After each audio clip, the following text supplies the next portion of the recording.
PM Modi को देंगे विदाई, 5 जून को बुलाया राष्ट्रपति भवन। इंडिया गठबंधन का दावा, आसानी से करेंगे 300 पार। 4 जून को ही सरकार बनाने की तैयारी में इंडिया गठबंधन ने सरकार बनाने की तैयारी शुरू कर दी है। और इस बीच एक बड़ी खबर सामने आ रही है और दावा किया जा रहा है कि राष्ट्रपति भवन में पीएम मोदी और उनकी पूरी कैबिनेट की विदाई लेने की तैयारी शुरू हो गई है। राष्ट्रपति द्रौपदी मुर्मू ने नरेंद्र मोदी और उनकी पूरी कैबिनेट के लिए विदाई पोज की व्यवस्था की है। 5 जून को यह विदाई पोज दिया जाएगा। दावा किया जा रहा है कि इंडिया गठबंधन तक अपने पीएम के नाम का ऐलान कर नई सरकार बनाने का दावा भी कर देगा। ऐसे में रिजल्ट के ठीक एक दिन बाद मोदी सरकार की विदाई पोज को लेकर सोशल मीडिया पर भी लोग तंज कस रहे हैं। दावा किया जा रहा है कि मोदी सरकार की विदाई तय हो गई है और अब राष्ट्रपति की तरफ से भी उनकी विदाई की तैयारी कर ली गई है। राष्ट्रपति भवन में अब नई सरकार के शपथ ग्रहण की तैयारियां हो रही है और इंडिया का नेता देश का नया प्रधानमंत्री बनेगा। बता दूं, 17वीं लोकसभा का कार्यकाल 16 जून 2024 को पूरा हो रहा है, यानी 16 जून से पहले नई सरकार का गठन हो जाएगा। इंडिया की तरफ से इसकी तैयारी भी शुरू कर दी गई है। कांग्रेस अध्यक्ष मल्लिकार्जुन खड़गे ने आज इंडिया गठबंधन के नेताओं के साथ बैठक की और सरकार बनाने की रणनीति पर चर्चा की। वैसे चुनाव परिणाम 4 जून को सामने आएंगे, लेकिन इससे पहले ही इंडिया गठबंधन की तरफ से तैयारी शुरू कर दी गई। दरअसल इंडिया इस बार बीजेपी को किसी भी तरह की छूट देने को तैयार नहीं है। वैसे दावा तो यहां तक किया जा रहा है कि 4 जून के बाद बीजेपी को सिर्फ हार ही नहीं मिलेगी, बल्कि गठबंधन सहयोगी भी बिखर जाएंगे। आंध्र प्रदेश में टीडीपी, महाराष्ट्र में एनसीपी और बिहार में जेडीयू एनडीए से अलग हो जाएंगे और ये तीनों ही दल वापस इंडिया में शामिल हो जाएंगे।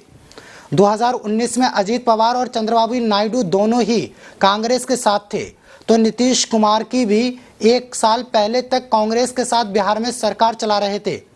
इंडिया गठबंधन की पहली बैठक में बिहार में नीतीश कुमार के न्योते पर हुई थी और जब पटना में बैठक हुई थी तो उस समय विपक्षी दलों के गठबंधन को नाम तक नहीं मिला था।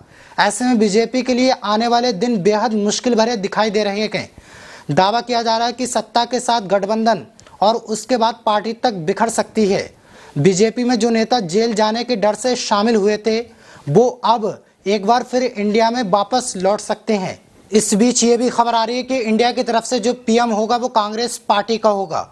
इस बार लगभग सहमति बन गई है, लेकिन पीएम के नाम का ऐलान 4 जून के बाद ही किया जाएगा। एक तरफ जहां इंडिया गठबंधन में सरकार बनाने की तैयारी शुरू हो गई है, तो दूसरी तरफ बीजेपी कार्यालय में भी हलचल मची हुई है। दावा किया जा रहा है कि पार्टी नेतृत्व को जो फीडबैक मिला है उसमें एनडीए 250 के अंदर ही सिमटता दिख रहा है। बीजेपी के लिए 200 पार करना भी मुश्किल दिखाई दे रहा है। ऐसे में बीजेपी की तरफ से भी प्लान बी तैयार किया जा रहा है, लेकिन इंडिया गठबंधन में जो आत्मविश्वास दिखाई दे रहा है उससे साफ है कि बीजेपी प्लान बी भी तैयार कर ले या प्लान सी, उसका कोई भी प्लान सफल नहीं होगा। इंडिया का प्लान ए बीजेपी के सभी प्लान पर भारी पड़ने वाला है। वैसे इंडिया गठबंधन की तरफ से सरकार बनाने की कोशिश तो शुरू हो गई है, लेकिन अभी सभी की नजरें 4 जून को होने वाली मतगणना पर टिकी हुई हैं, क्योंकि मतगणना के बाद ही सरकार बनाने की औपचारिक तैयारी शुरू हो पाएगी। लेकिन इंडिया गठबंधन में जो उत्साह दिखाई दे रहा है उससे ये साफ है कि उसकी सरकार बनने वाली है और मोदी सरकार जाने वाली है। वैसे दावे तो यहाँ तक किए जाने लगे हैं कि आरएसएस की तरफ से अब बीजेपी के अंदर नए नेतृत्व की तलाश भी शुरू कर दी गई है, क्योंकि 2019 में होने वाले लोकसभा चुनाव में बीजेपी नरेंद्र मोदी के नेतृत्व में चुनाव नहीं लड़ेगी, ये तय माना जा रहा है। क्योंकि बीजेपी हारने वाले प्रधानमंत्री के नेतृत्व में अभी तक कोई चुनाव नहीं लड़ी। ऐसे में अगर पीएम मोदी के नेतृत्व में बीजेपी को 4 जून को हार मिलती है तो फिर अगले लोकसभा चुनाव में वो मोदी के नेतृत्व में नहीं लड़ेगी, ये तय माना जा रहा है। बहरहाल इस पूरी खबर पर आपकी क्या राय है, हमें कमेंट बॉक्स में ज़रूर बताना। वीडियो को ज़्यादा से ज़्यादा शेयर करना। फिर मिलता हूँ अगली खबर के साथ, तब तक के लिए शुक्रिया।